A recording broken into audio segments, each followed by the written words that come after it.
Selamat pagi anak-anak. Pagi, Pak. Ya baik, sebelum kita memulai pelajaran, terlebih dahulu mari kita menyerahkan diri kepada Tuhan dan kita bernyanyi dan berdoa. Namun saya atau Bapak minta salah satu siswa untuk tampil di depan untuk memimpin kita di dalam doa.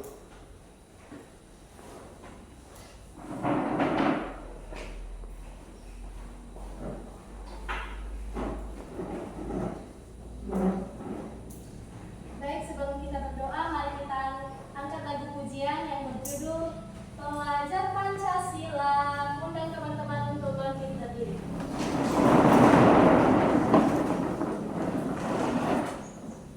Tiga ya.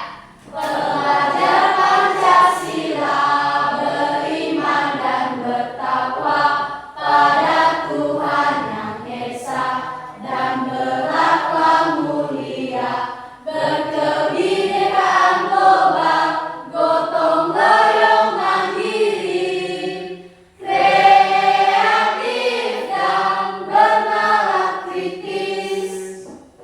Baik, mari kita bersatu dalam doa. Tuhan dan Bapa yang baik, kembali kami mengucap syukur di hadapan-Mu ya Bapa, yang dimana dari perjalanan hingga di tempat ini Engkau telah memberkati kami. Kami yakin dan percaya itu karena bukan hebatnya kami, melainkan belas kasih-Mu kepada kami semua. Ya Bapa, sebentar lagi kami akan memulaikan mata pelajaran kami. Kiranya Tuhan yang selalu melindungi dan memberikan kami kekuasaan, biar kami bisa menyelesaikan mata pelajaran pada hari ini. Ya Bapa, inilah doa dan yang tidak sempurna, Engkau sempurnakan melalui nama Tuhan Yesus penebus dosa-dosa kami. Amin.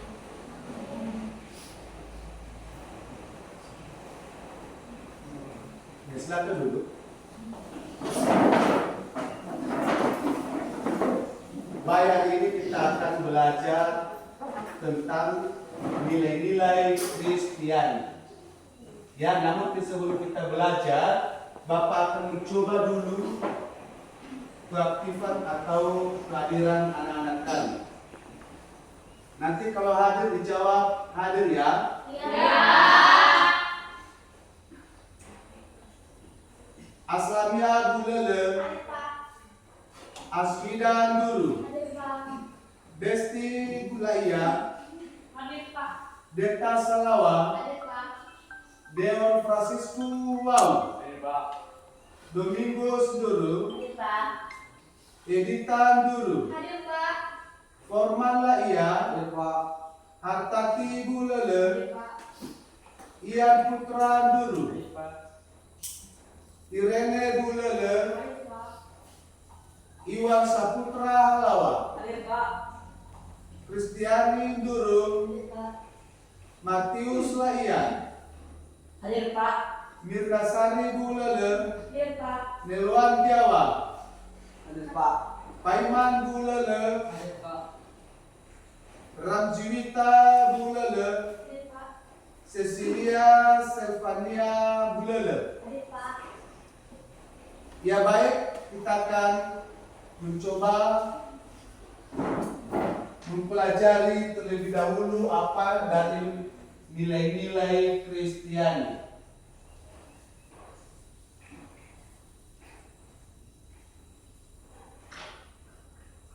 Kita akan belajar dulu tentang nilai-nilai Kristiani.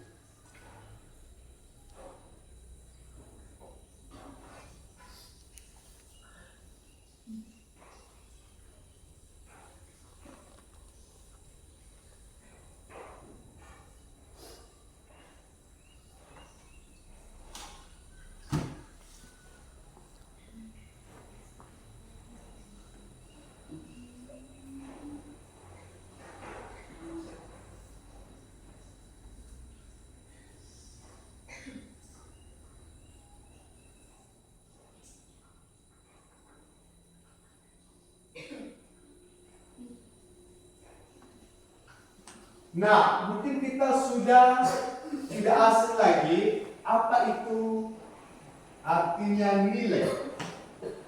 Ya mungkin anak kami sudah paham arti daripada nilai, atau masih ragu tentang arti daripada nilai. Di sana kita akan belajar bersama-sama. Terlihat untuk anak kami Ternyata, ya, di situ pengertian nilai. Merujuk pada kamus besar bahasa Indonesia, nilai adalah harga, dalam tafsiran harga sesuatu. Angka, kepandaian, mana sedikitnya isi, kadar, mutu, merupakan sesuatu yang sifatnya abstrak, tak dapat disentuh, namun dapat dirasakan dalam diri. Secara praktis, nilai menjadi pedoman hidup yang mempengaruhi perilaku seseorang. Jadi artinya bahwa nilai ini bisa kita tentukan, tetapi itu adalah sebuah tolok ukur bagi kita sejauh mana kita menguasai materi misalnya.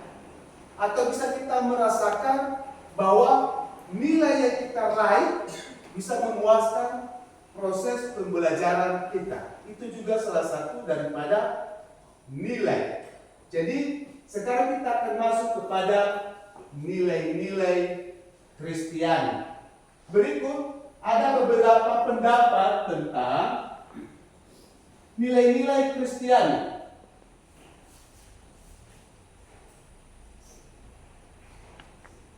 Nilai-nilai Kristiani ada beberapa. Yang satu adalah menurut si Petrus kebenaran, kesalehan, suka curang itu tidak dikasih jempol. Tetapi orang yang benar selalu diagungkan, selalu dipuji, selalu didekati, selalu dipanggil untuk bergabung dalam kelompok-kelompok tertentu. Itu namanya kebenaran, kesalehan. Kadang-kadang kita berpikir bahwa hidup kudus itu apalah adanya. Orang yang saleh, orang yang benar, orang yang suci, mereka disenangi oleh banyak orang. Mereka disukai oleh banyak orang. Kalau kita misalnya orang yang suka mabu-mabu, suka berantem, suka berkelahi, pasti orang yang melihat kita, mereka menjauh dari kita. Kita tidak dibutuhkan oleh mereka. Mereka menganggap kita adalah musuh mereka. Itu orang yang tidak saleh.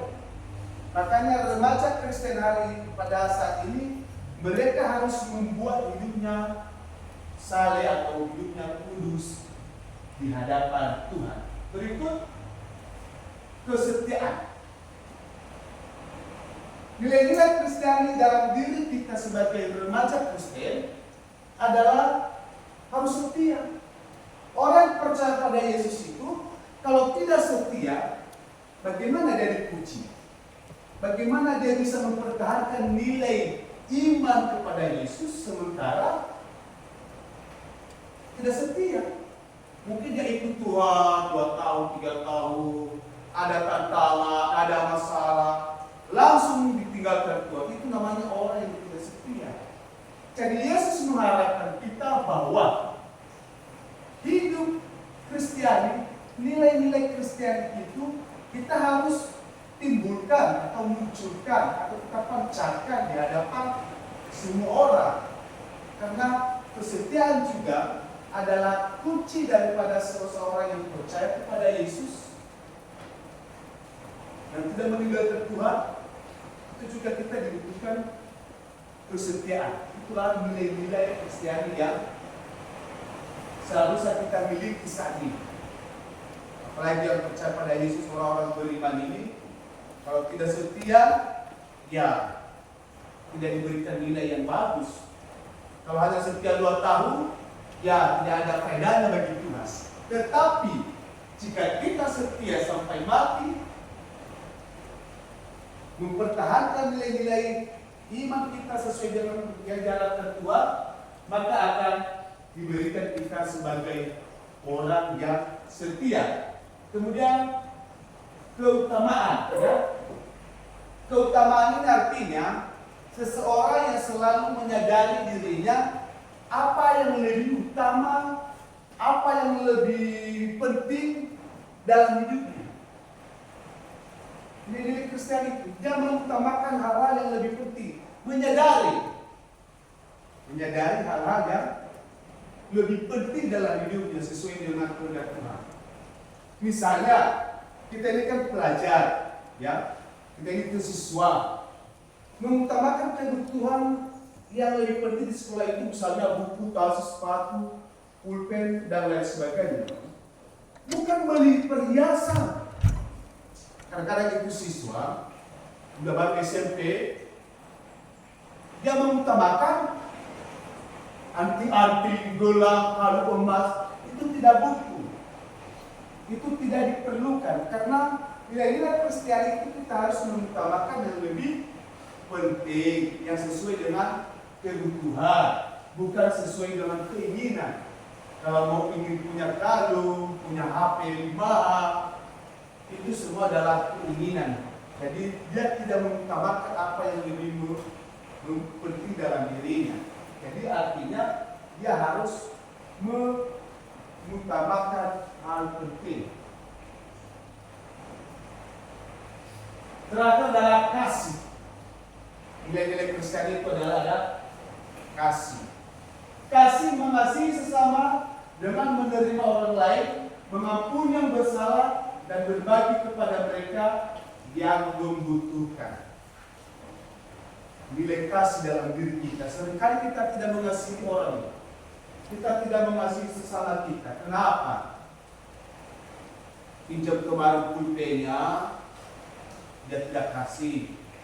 Maka kita membalas besok, kita tidak lagi mengasihi teman kita itu karena dia tidak memberikan kita pinjaman misalnya. Jadi kasih yang diharapkan Tuhan itu kita harus selalu mengasihi. Bahkan musuh kita sekalipun kita harus mengasihi. Nilai-nilai Kristen yang ada dalam diri kita itu kita harus tetap pancarkan. Kita harus perlihatkan kepada dunia, kepada orang-orang di sekitar kita, atau kepada orang-orang yang ada dimanapun kita berada. Itulah kasih. Kasih bagi kita tidak hanya semata-mata karena kita mengerti kasih itu adalah mengasihi sesama, kasih itu adalah mengasihi keluarga, iya. Tetapi yang Tuhan harapkan bahwa kasih, nilai-nilai Kristen dalam diri kita adalah mengenai kasih, kita harus bagi. Karena ada motivasi zaman sekarang berbagi itu indah. Jadi Yesus mengharapkan itu supaya kita mengasihi sesama dan bahkan musuh kita pun kita harus mengasihi. Pastinya kita berpikir, Pak, bagaimana saya mengasihi musuh? Oh susah Pak, aduh sulit Pak. Tidak. Yesus sendiri mengasihi orang yang memfitnahnya atau yang membunuhnya. Apalagi kita kan tidak dibunuh. Hanya dikata-katain, kamu itu loh, kamu itu. Kita udah langsung memusuhinya seumur hidup. Sampai-sampai mati kita tidak lagi mengasihi saudara kita yang sudah mengata-ngatai kita.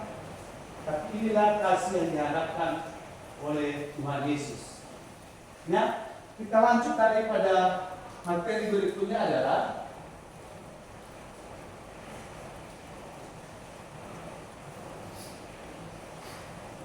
buah roh. Kenapa Pak? Apa hubungan dengan buah roh? Dengan nilai-nilai Kristen? Ya kita coba baca bersama-sama bahwa implementasi nilai-nilai Kristen dapat dilihat dari buah-buah kehidupan seseorang berdasarkan dalam kitab Galatia 5 ayat 22-23. Merupakan sebuah fondasi yang penting mencerminkan berapa aspek dari sifat Allah. Ada 9 sifat yang diharapkan dapat bertumbuh, berkembang, dan menghasilkan buah yang nyata dalam kehidupan bersama. Adapun ke-9 buah roh tersebut adalah yang pertama. Berarti buah roh dalam kitab Galatia tersebut ada 9 buah roh. Jadi kita harus tahu itu. Apa saja buah roh yang ada dalam kehidupan kita sebagai orang Kristiani. Itu dikatakan bahwa bab pertama kasih. Ya, seperti Bapak jelaskan tadi.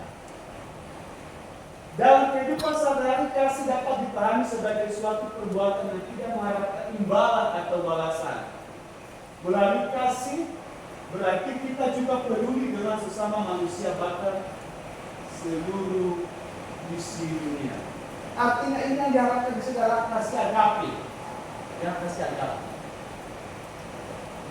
Kita ini diharapkan Tuhan mengasihi orang tanpa mengharapkan balasan.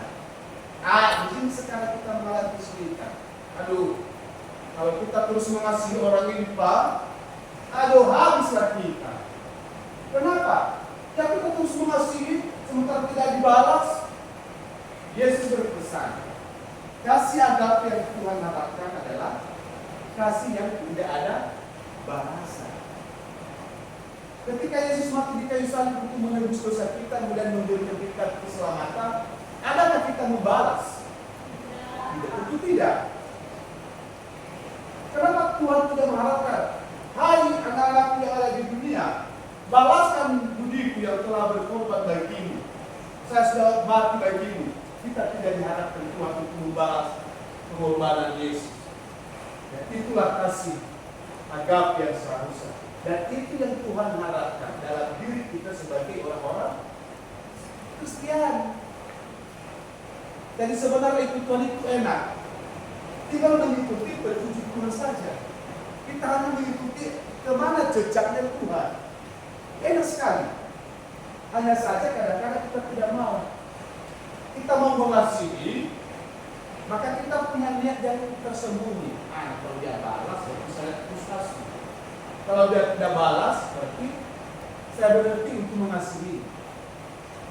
Itu yang Tuhan harapkan pada kita adalah mengasihi tanpa mengharapkan imbalan atau tanpa mengharapkan balasan. Berikut adalah sukacita. Orang Kristiani dia harus menerapkan nilai-nilai sukacita. Jangan murung terus, jangan marah-marah terus. Karena orang marah-marah terus, sukacita dalam dirinya hilang.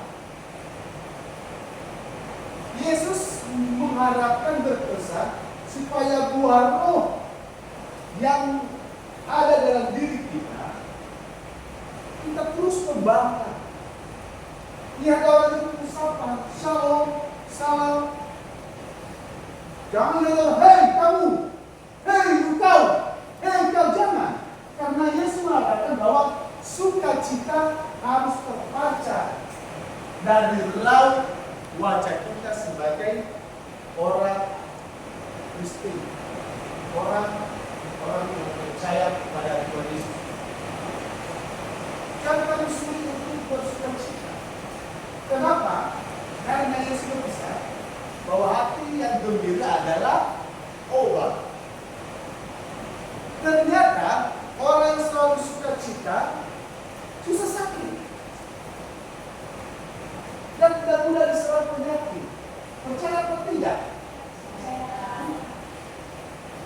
Orang yang suka sukacita, suka beria, suka gembira, ya itu penyakitnya hilang. Asam uratnya hilang, sakit kepalanya hilang, pileknya hilang, sakit kakinya hilang, sakit tubuhnya hilang. Karena sukacita itu akan menjadi obat dalam diri. Bukan main pesan Tuhan. Hati yang gembira adalah obat. Setelah yang berikut adalah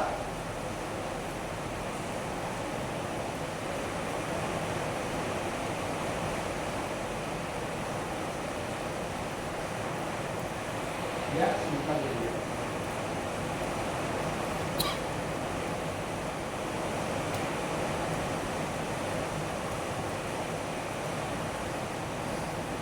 Damai sejahtera.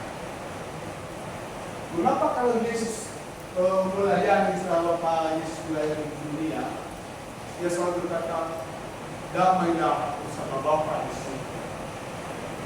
Artinya bahwa di dalam hatinya, di dalam dirinya tidak ada rasa benci. Kadang kita kita benci teman loh. Kadang kita kalau lihat teman itu kita bencinya minta ampun. Berarti itu tidak ada damai di dalam hati. Tidak ada damai. Yang ada adalah rasa benci, rasa jengkel, rasa dongkol. Kenapa Yesus tidak pernah dia berkata kepada orang, "Hayo kau"? Tidak. Dia selalu mengatakan damai bersama Bapa di surga. Artinya di dalam diri Yesus tidak ada rasa benci. Kita manusianya bagaimana? Jangan-jangan kita sebagai orang Kristen malah rasa benci yang ada pun rasa damai. Tidak mungkin kita benci guru kita itu, guru kita itu, kenapa guru kita itu ya rambutnya begini dan rasa benci ada, tidak ada damai. Sehingga ketika kita bertemu dengan Bapak Ibu guru, kita tidak menyapa karena ada benci. Orang yang damai sejahtera hatinya, maka gampang menyapa. Gampang. Kalau kita punya kebencian seorang dalam diri kita, menuju seseorang, bertemunya susah, bertemunya tidak mau, apalagi menyapa shalom, selamat pagi, tidak mau kita sapa. Bertemu saja kita susah. Nah, berikut adalah kesabaran. Inilah buah roh yang keempat adalah kesabaran. Kita harus sabar dalam menghadapi situasi. Nilai-nilai Kristen itu kita harus menunjukkan kepada dunia bahwa saya ini loh orang Kristen, orang pengikut Yesus, sabar, difitnah, dicaci maki, dikata-katai, pasti kita dikatakan sebagaimana yang mereka harapkan. Tetapi Yesus berkata, kita harus tetap sabar. Karena orang sabar tidak mudah terjerumus ke dalam dosa. Itu maksudnya. Orang sabar tidak mudah terpengaruh dengan hal-hal yang ada di dalam dunia ini.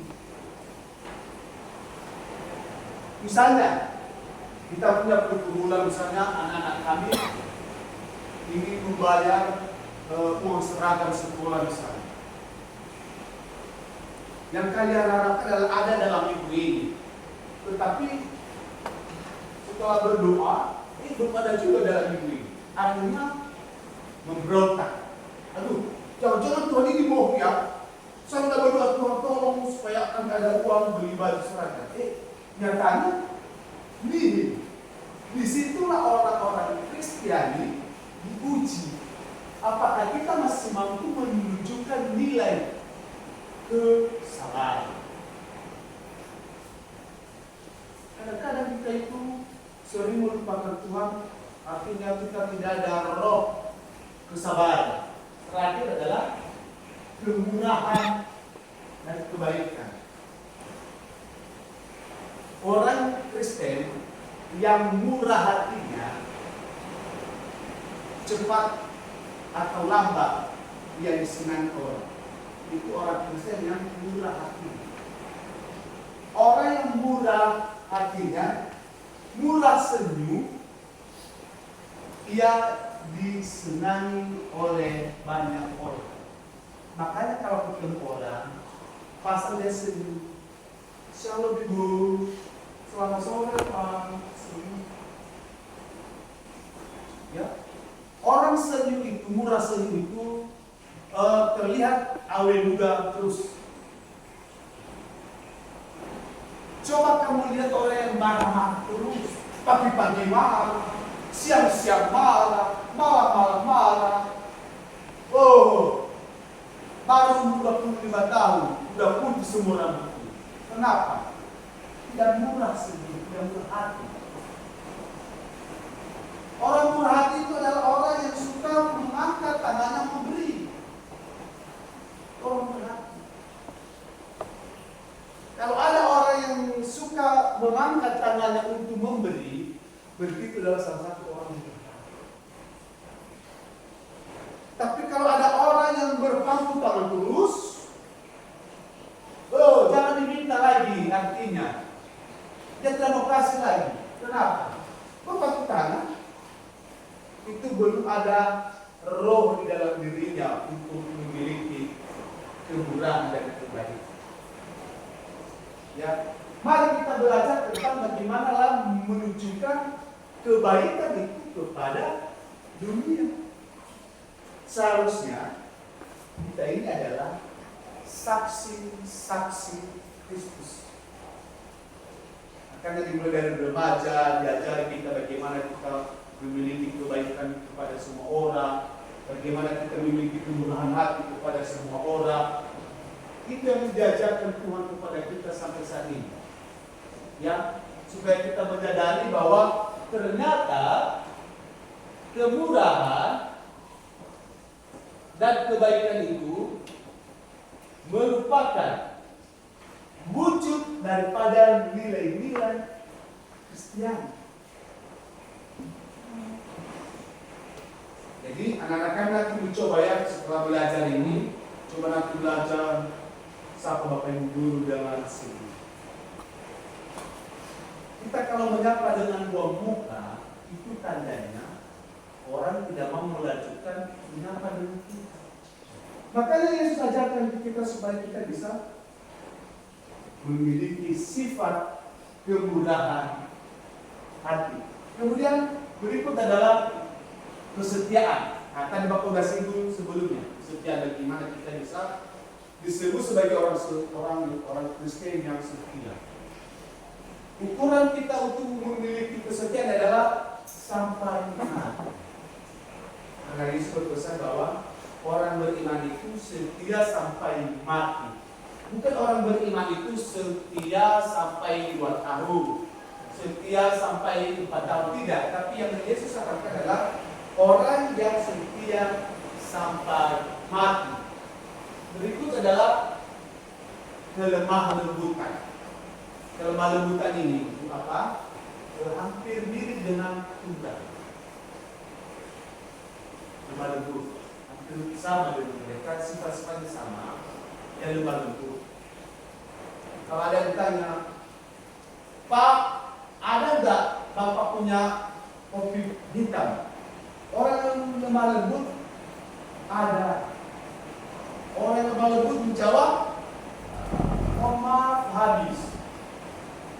Orang yang lemah lembut, dia selalu menunjukkan hal yang bisa menjadi orang lain senang. Tapi coba misalnya, saya kasih contoh. Pak, minta kopi hitam dong. Tidak ada. Minta terus. Beli dong sekali. Itu orang yang enggak lemah lembut. Itu orang keras. Jawabnya kok gitu? Ya bosan, tiap hari minta kopi hitam. Tiap hari minta pinang. Ya bosan. Jadi Yesus mengharapkan tetap kita lemah lembut. Kalau tidak ada, tiap hari dia minta, maka maaf, tidak ada, habis. Itu bagus. Jangan kita menjawab seperti yang Bapak kasih contoh tadi, dan itu tidak Tuhan kehendaki terjadi dalam diri kita sebagai anak-anak Kristiani yang setia. Ya. Yang terakhir adalah kesempit ke-8, penguasaan diri. Banyak anak-anak Tuhan zaman sekarang mereka tidak bisa menguasai diri. Salah satu contoh, banyak di media-media sosial, masih remaja pacaran langsung bla bla bla jadi yang tidak dikehendaki kita. Kenapa? Dia tidak bisa menguasai diri. Ya, sekarang ini umur-umur remaja banyak yang melakukan hal-hal yang tidak Tuhan kehendaki terjadi. Banyak anak-anak Kristen melakukan hal-hal yang seharusnya tidak dikerjakan. Jadi kalau kalian lihat misalnya di Facebook, Instagram, banyak. Hati-hati. Kenapa? Ketika kita bisa menguasai diri, apapun yang ada di depan kita tidak akan pernah masuk di dalam hal itu. Apalagi kalian ini sudah gadis-gadis remaja, pasti banyak orang yang suka ya. Tapi dia kirim chat WA, I love you.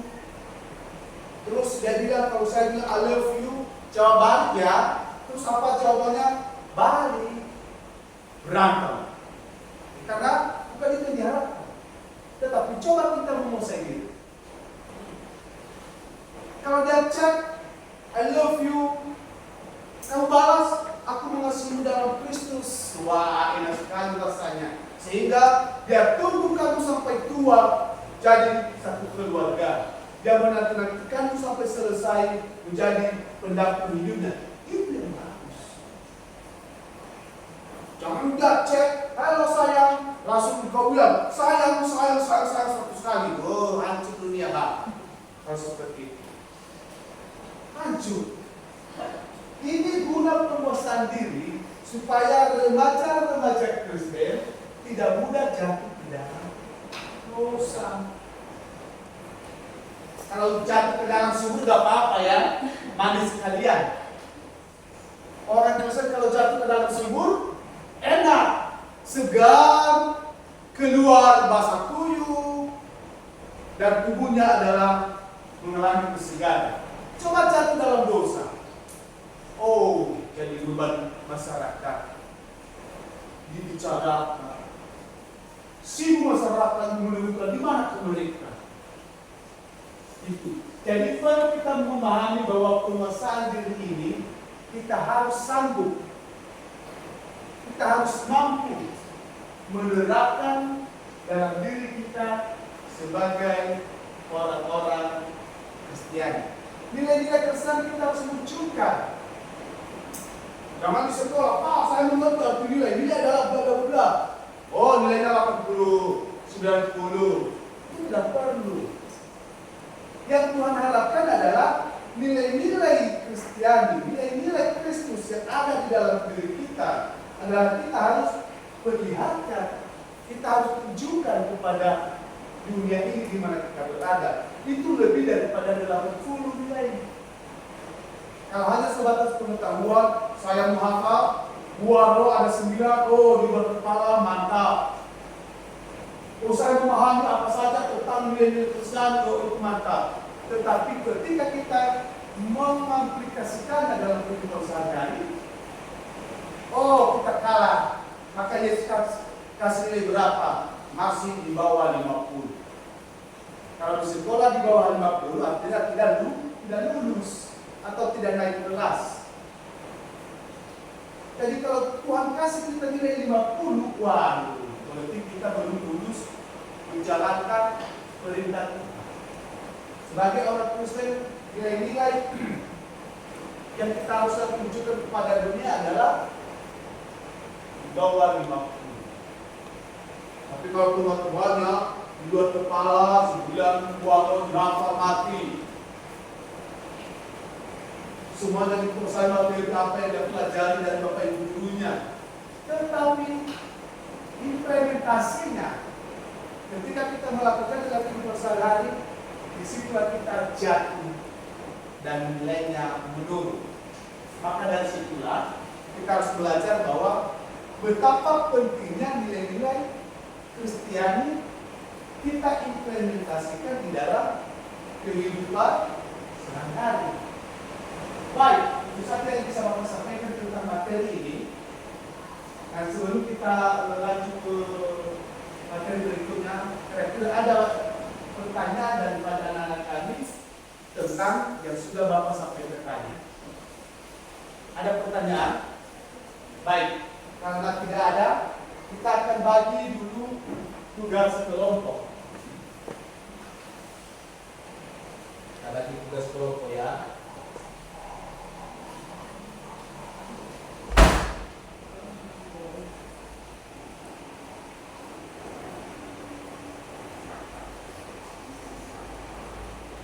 Saya akan coba bagi 4 kelompok kita. Pertama adalah kelompok Matius, Markus, Lukas, dan Yohanes. Kita pakai nama Alkitab ya, supaya kita lebih paham nama-nama Alkitab.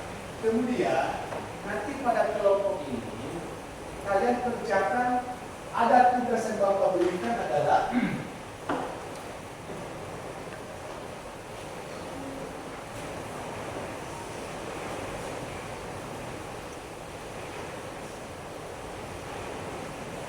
nah ini dia. Nama kelompok nanti kami tulis nama kelompokmu dari kelas.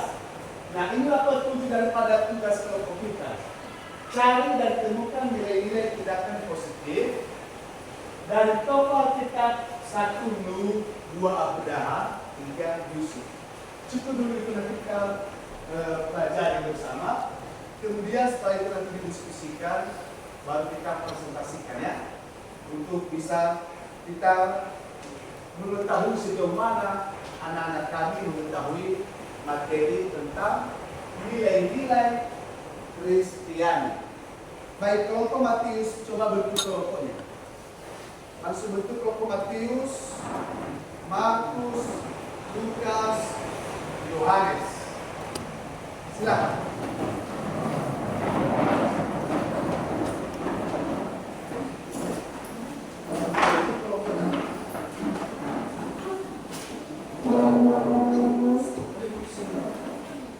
Lima satu kelompok, jadi kita buat dengan 4 kelompok.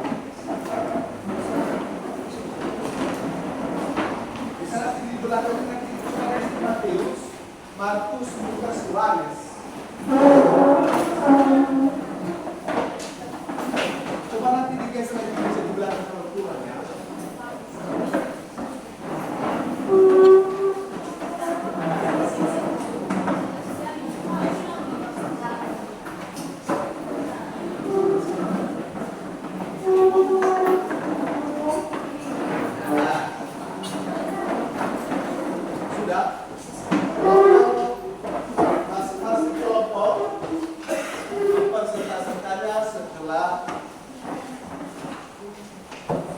Dikerjakan secara kelompok.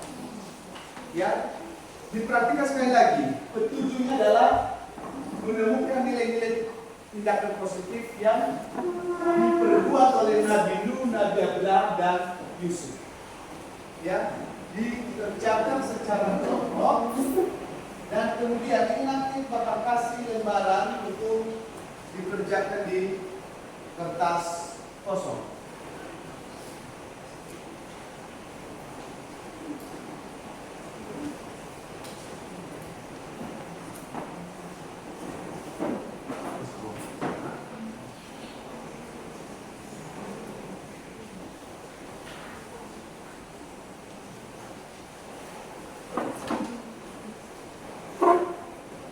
Ya, ini ditemukan masalah daripada kita dari atas bahwa apa yang menjadi baru nanti diselesaikan ke depannya. Itu juga ini. Tapi harus kerja kelompok namanya ya, jangan satu orang kerja, tapi artinya semua kita kerjakan supaya ada nanti di bawah dari teman-teman bisa terinspirasi. Kalau hanya satu orang yang aktif, ya yang lain berarti belum harus. Paham ya? Oke. Hanya mengerjakan secara berkelompok. Dan siapa nanti bisa menjawab dan siapa nanti menjawab apa isi daripada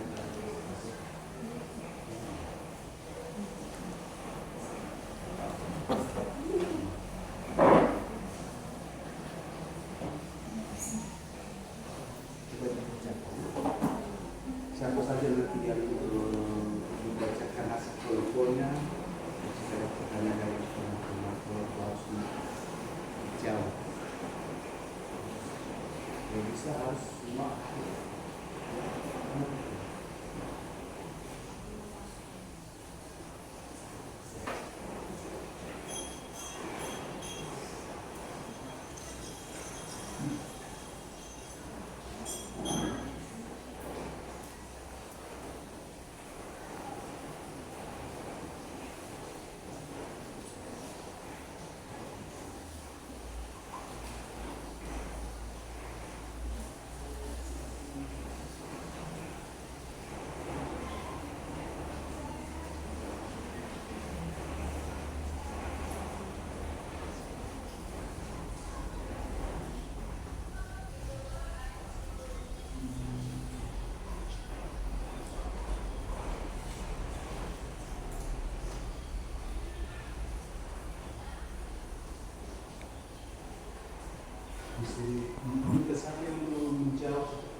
dapat diperhatikan Bapak supaya lebih mudah kalian untuk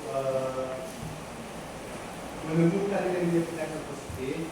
Mari dulu kita tonton video singkat tentang nilai-nilai Kristiani yang telah terjadi pada zaman-zaman sebelumnya. Orang Samaria yang murah hati. Suatu ketika, Yesus bercerita tentang seorang pria yang sedang dalam perjalanan dari Yerusalem ke Yeriko.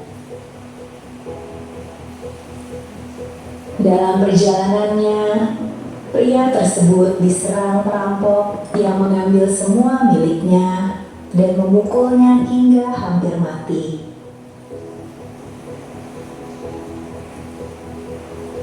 Pria itu tergeletak di pinggir jalan, kesakitan dan tak berdaya.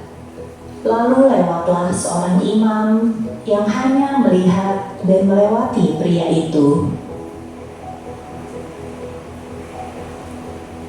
Tak lama kemudian, datang pula seorang Lewi yang melihat pria tersebut kesakitan di pinggir jalan, tetapi ia pun tidak menolong. Akhirnya datanglah seorang Samaria dengan menunggangi keledai. Saat melihat orang yang terluka, ia merasa iba. Orang Samaria itu membersihkan luka-luka pria itu dan membalutnya dengan kain.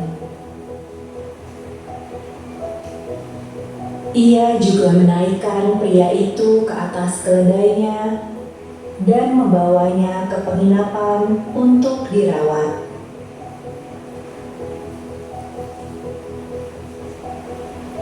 Keesokan harinya, ia menyerahkan 2 dinar kepada pemilik penginapan dan berkata, "Rawatlah dia, dan jika kau belanjakan lebih dari ini, aku akan menggantinya waktu aku kembali."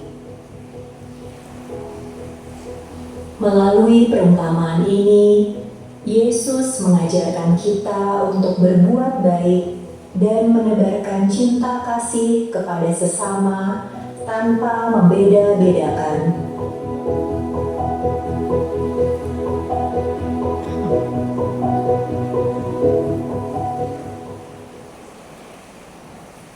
Nah, itulah sekilas untuk kita jadikan dasar bagaimana kita bisa menemukan nilai-nilai Kristiani dalam diri Nabi Nuh, Nabi Abraham, dan Yusuf.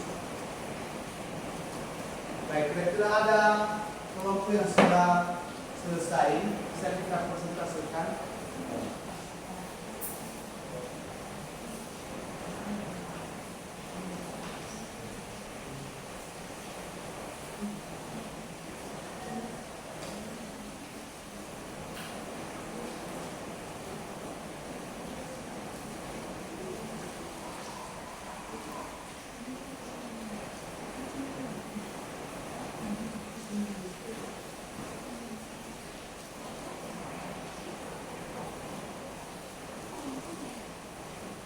Silakan kalau ada kelompok yang sudah selesai membuat atau sudah menemukan nilai-nilai dari kelompok tersebut bisa ditampilkan dan kita bisa mendengarkan secara bersama-sama.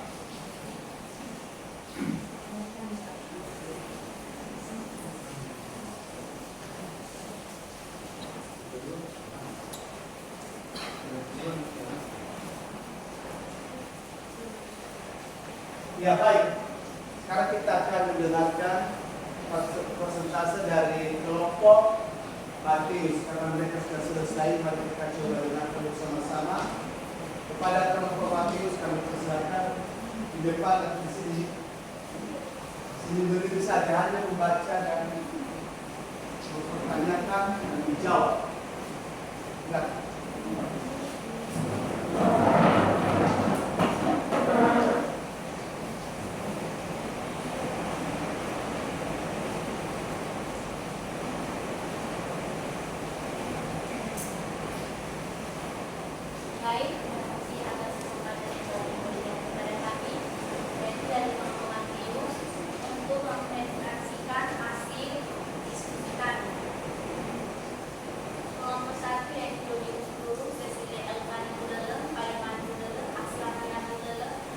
Leon Franciscus Paul.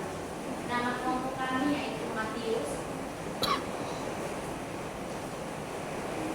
Nah, pertanyaannya di sini, cari dan temukan nilai tindakan positif dari tokoh Alkitab. Nomor 1, Nuh. 2, Abraham. 3, Yusuf. Nah, di sini hasil diskusi kami yaitu Nuh. Imannya yang luar biasa yaitu ketaatan yang teguh ketika Allah memerintahkan Nuh untuk membangun bahtera, sebuah tugas yang tampaknya mustahil dan belum pernah terjadi sebelumnya. Nuh taat sepenuhnya tanpa keraguan atau penundaan. Tindakannya menunjukkan nilai kepatuhan yang mendalam kepada kehendak ilahi, bahkan ketika tidak sepenuhnya dipahami. Kepedulian terhadap keluarga. Nuh tidak hanya menyelamatkan dirinya sendiri, tetapi juga membawa seluruh keluarganya ke dalam bahtera. Ini mencerminkan nilai kepedulian dan tanggung jawab terhadap keluarga. Nomor 2, Abraham. Iman yang luar biasa. Abraham dikenal sebagai imannya yang besar kepada Allah. Ia bersedia meninggalkan tanah kelahirannya dan pergi ke tempat yang belum ia ketahui. Atas perintah Allah, puncak dari imannya adalah ketika ia diperintahkan untuk mempersembahkan anaknya, yaitu Ishak, anak tunggal yang sangat dicintainya. Lanjut, keadilan dan pembelaan. Abraham menunjukkan kepedulian terhadap keadilan seperti ketika ia memohon kepada Allah untuk kota Sodom.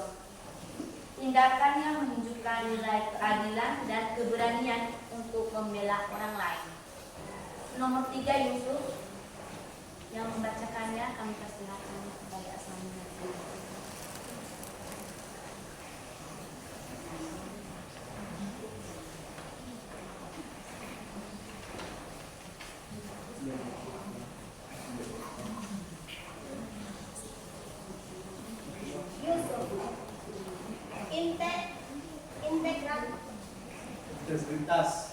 Integritas dan kejujuran. Meskipun menghadapi berbagai cobaan dan godaan, termasuk tawaran dan istri Potifar, Yusuf tetap mempertahankan dan kejujurannya. Ia menolak dan mengkhianati kepercayaan Tuhannya dan takut akan Allah.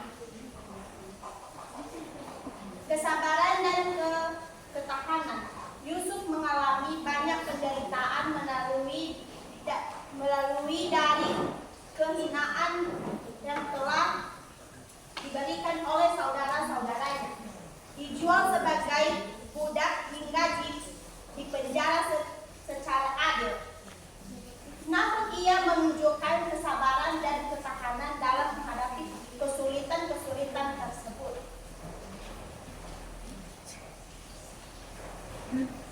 Baik, demikianlah hasil diskusi kami. Jika ada pertanyaan dari kelompok lain, kami persilakan. Iya, kita kasih dulu plus buat mereka karena mereka. Jika ada pertanyaan dari kelompok lain yang ditujukan kepada kelompok tersebut, dipersilakan.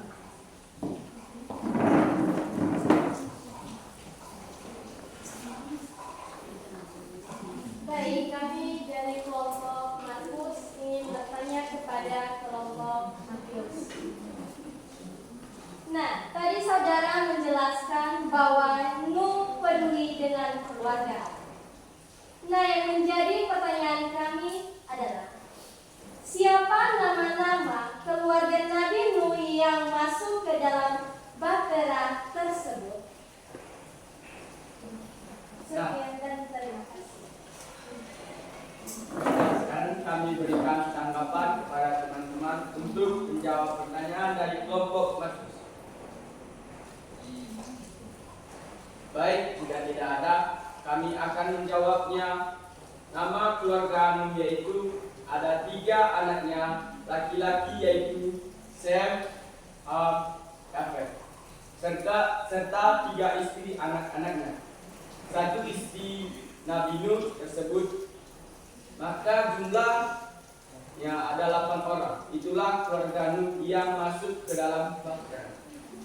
Pada kelompok Lukas paham.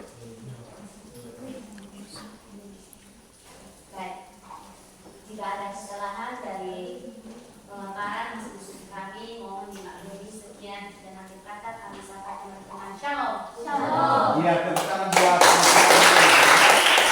menampilkan hasil presentasi mereka. Ya, kalau dari kelompok lain sudah selesai mengerjakan, boleh ditampilkan dan kita memahami secara bersama-sama. Gak usah takut, salah benar itu justru kita ini belajar. Siswa itu belajar, jadi tidak perlu harus ada rasa takut, nilai tertuju, tidak. Semuanya adalah proses belajar. Silakan kalau ada dari kelompok lain lagi yang ingin menampilkan hasil kerja kelompoknya, silakan.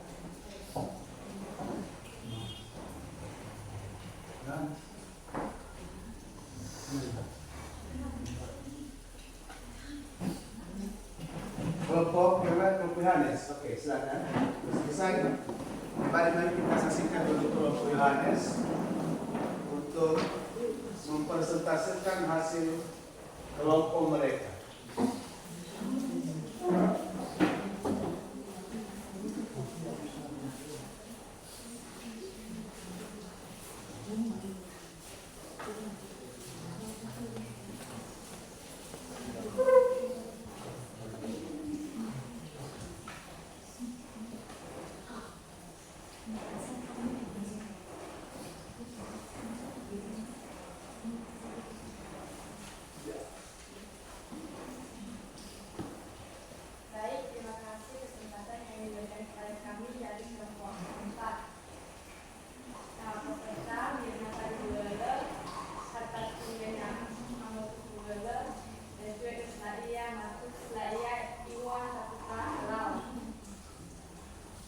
Berikut adalah nilai-nilai tindakan positif dari tokoh-tokoh Alkitab menurut Paulus dalam Perjanjian Baru.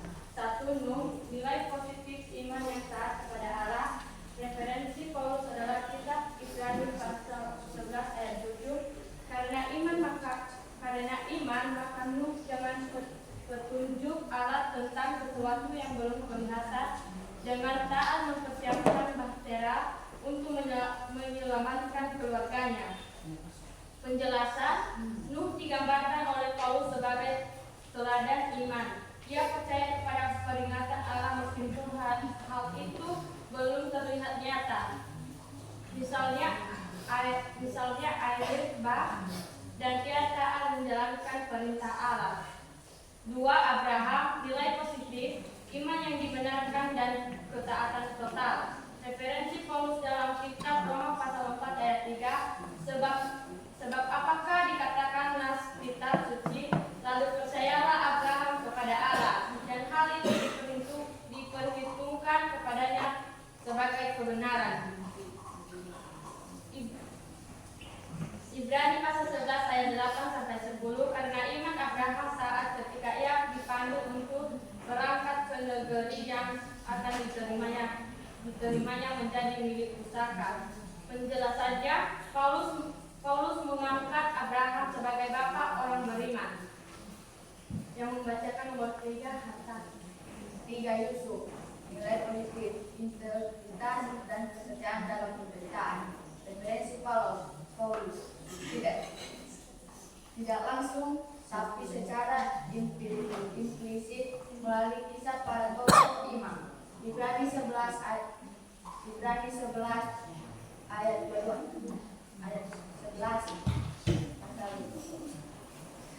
Karena iman maka Yusuf pada waktu hampir meninggal menyambut tentang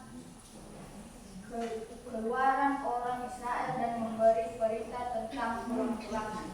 Penjelasan, walaupun Paulus tidak secara eksplisit banyak membahas Yesus seperti Abraham.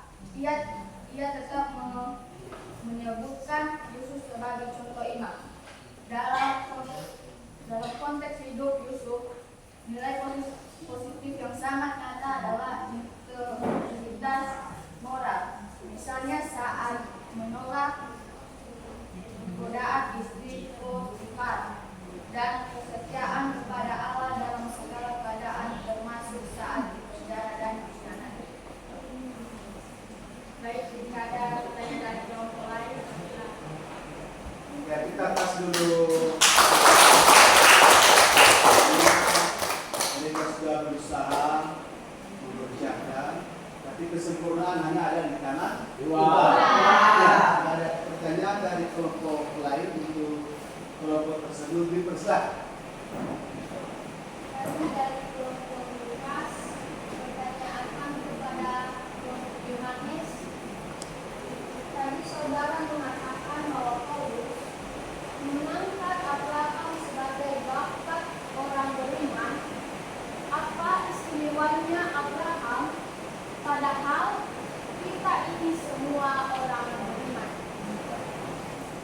Baik, jika ada pendapat yang lain.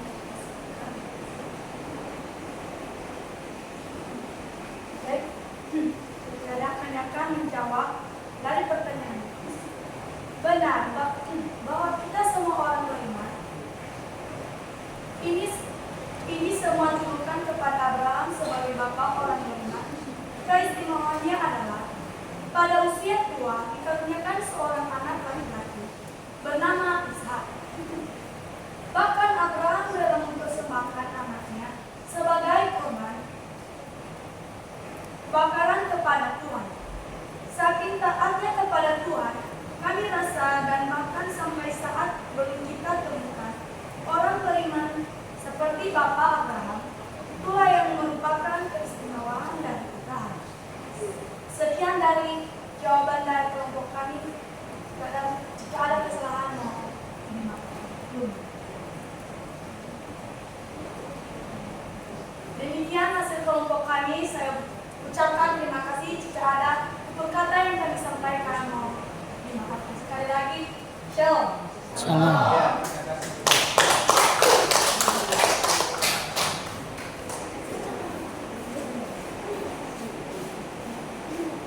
Baik, kelompok lain jika masih ada.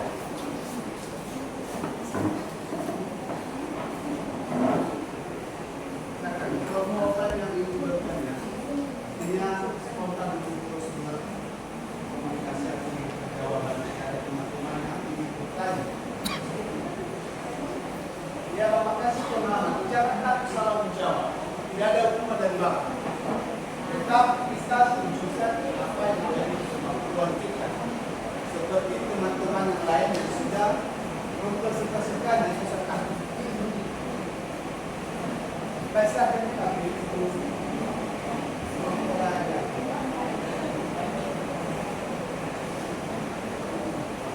Ini otomatis status. Silakan bagus untuk mempresentasikan nilai-nilai yang mereka dapat dari beliau.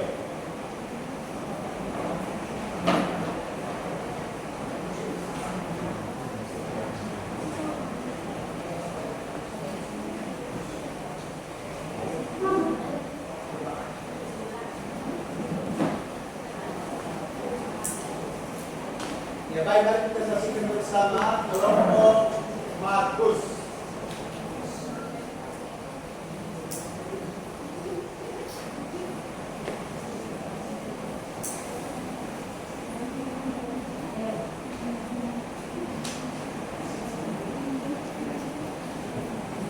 Baik, terima kasih atas kesempatan yang telah diberikan kepada kami, yaitu kelompok Markus. Sebelum kami memaparkan hasil diskusi kami, terimalah salam saya dalam bahasa kita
Tindakanmu membawa seluruh keluarga masuk ke dalam bahtera menunjukkan kepedulian dan tanggung jawab sebagai kepada keluarga untuk melindungi orang-orang terkasihnya dalam hukuman Tuhan.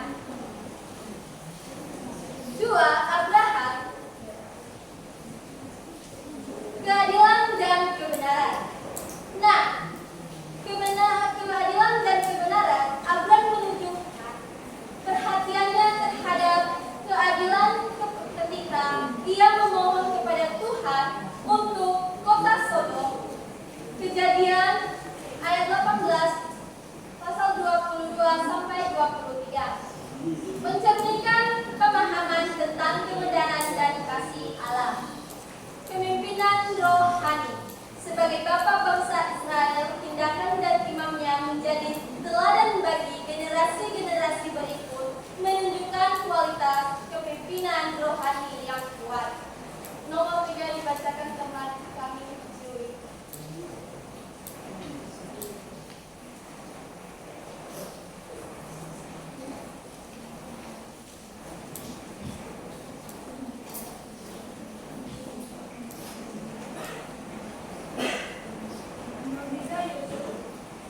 Integritas dan kejujuran, meskipun memiliki kesempatan untuk membalas dendam atau berbuat tidak jujur, Yusuf tetap mempertahankan integritas dan kejujuran, terutama dalam hubungan dengan Potifar dan Firaun. Ketergantungan pada Tuhan dalam segala situasi yang dihadapi, Yusuf menunjukkan keyakinan bahwa Tuhan turut bekerja dalam segala hal. Ini menunjukkan ketergantungan yang kuat pada tindakan.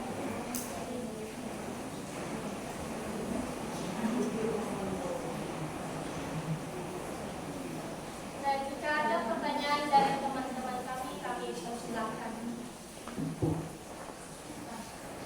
Silakan berdiri.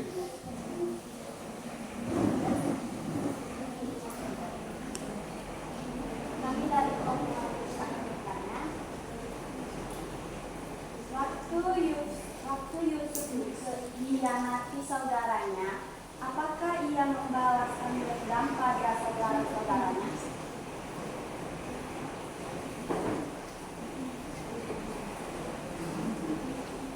Baik, kami persilahkan kepada teman kami jika ada yang bisa menjawab. Nah, baik, jika tidak biar saya jawab. Nah, di sini pendapat saya atau jawaban saya sendiri. Yesus menghadapi berbagai kesulitan mulai dari perbukatan hingga perkara. Namun ia tetap bertahan dan tidak kehilangan integritasnya hingga menunjukkan ketahanan mental dan spiritual yang luar biasa. Apakah kelompok Matius sudah paham? Ya, tepuk tangan.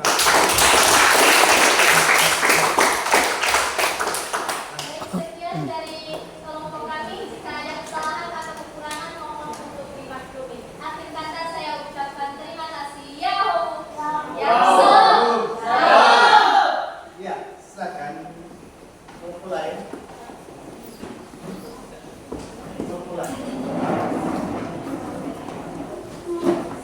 Ya, sekali lagi Bapak ingatkan bahwa memperstasikan itu tidak perlu takut, tidak perlu harus 100% benar. Namanya juga belajar. Ya, nggak usah takut, jawab saja dulu. Nanti Bapak akan membenahi apa yang menjadi kekurangan anak-anak kami.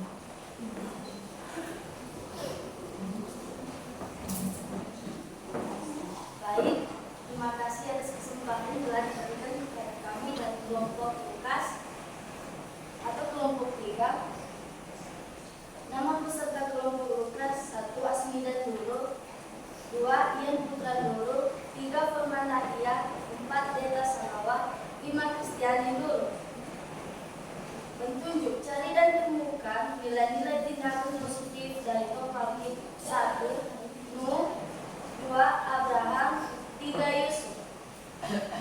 Mari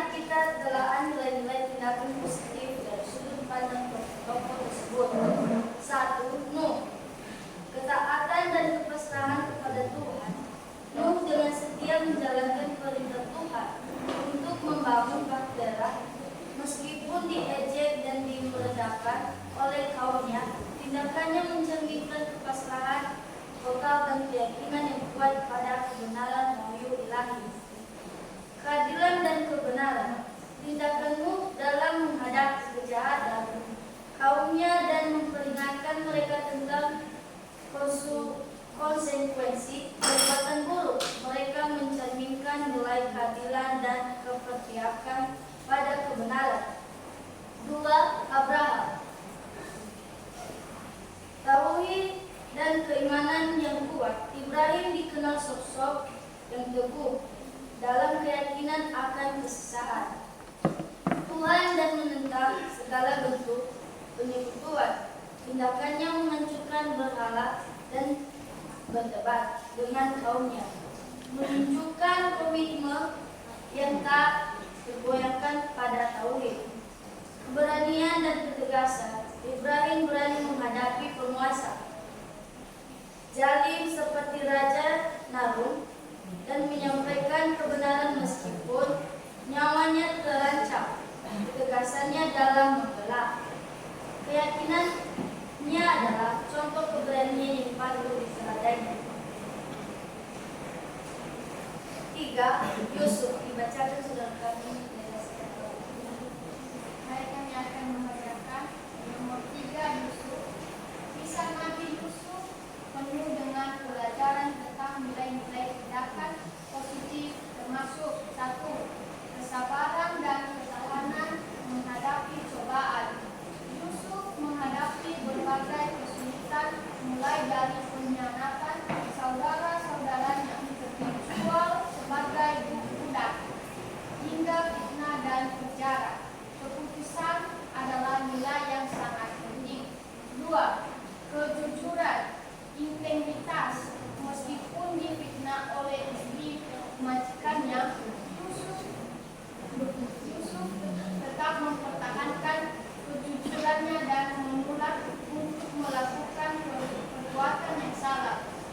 Integritasnya membawa pada kedudukan yang tinggi. Jika ada pertanyaan, Ya, silakan jika ada bertanya. Baik, kami dari kelompok Yohanes mau bertanya, apa iman yang taat kepada Allah? Ada dari kelompok lain?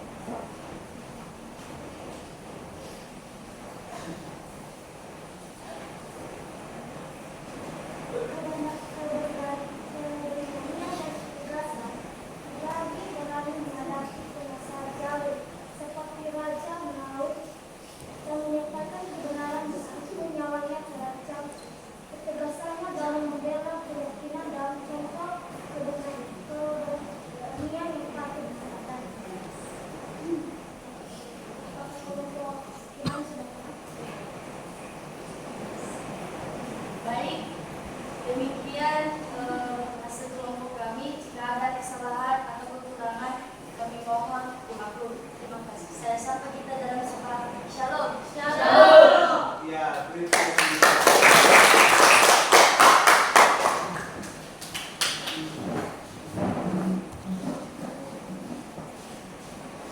Iya, baik. Artinya semua yang sudah kalian bersaksikan adalah cukup bagus, ya.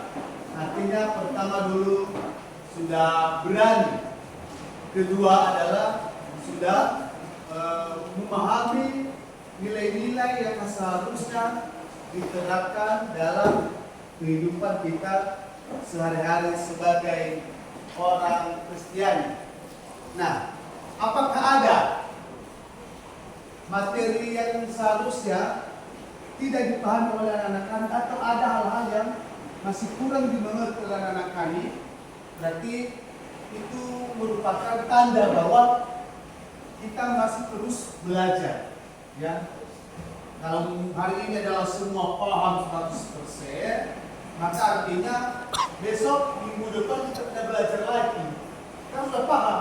Tetapi jika ada masih banyak kekurangan dari pemahaman dari teman-teman yang sudah dipersilakan, maka artinya minggu depan kita akan membahas lagi materi-materi selanjutnya. Jadi kita akan nanti memberikan satu tugas lagi adalah tentang buah roh. Namun sebelum Bapak memberikan tugas itu, mari dulu kita saksikan video singkat tentang buah roh. Karena anak-anak tidak salah apa itu buah-buah roh, walaupun kita sudah dipelajari, tapi mari kita dengarkan buah-buah roh tersebut sebagai acuan dalam memberikan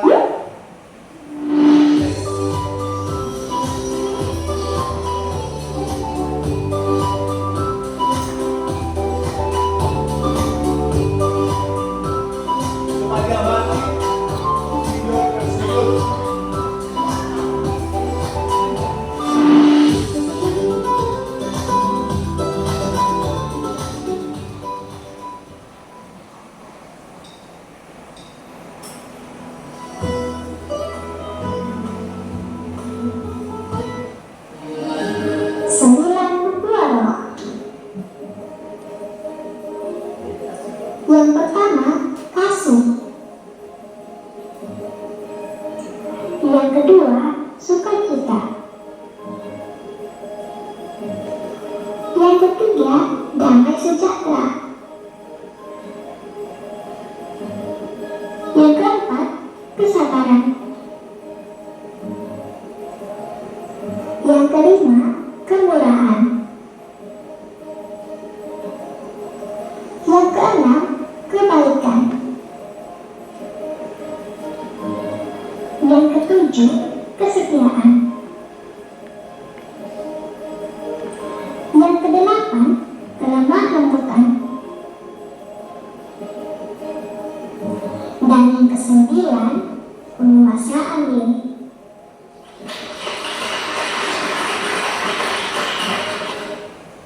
Nah, itulah kesembilan buah roh.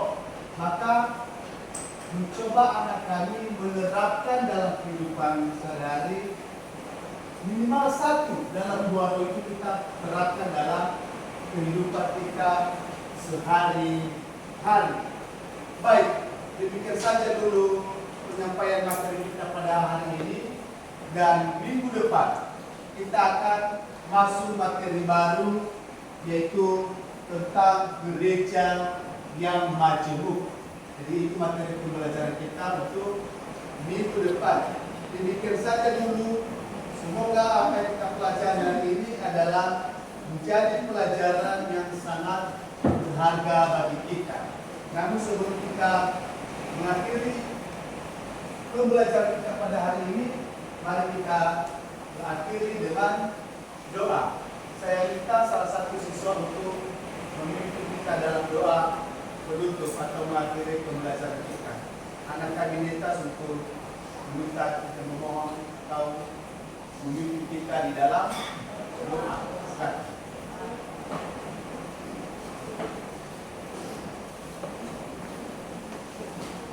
Baik, mari kita bersatu dalam doa.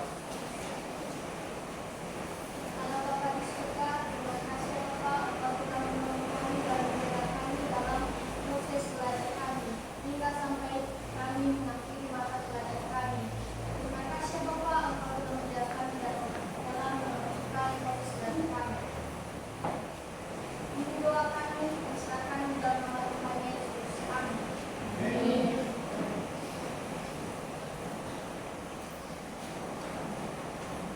Baik, sekian saja dulu pembelajaran kita pada hari ini, dan semoga hari-hari berikutnya kita tetap semangat untuk belajar. Jadi hari ini kita telah selesai.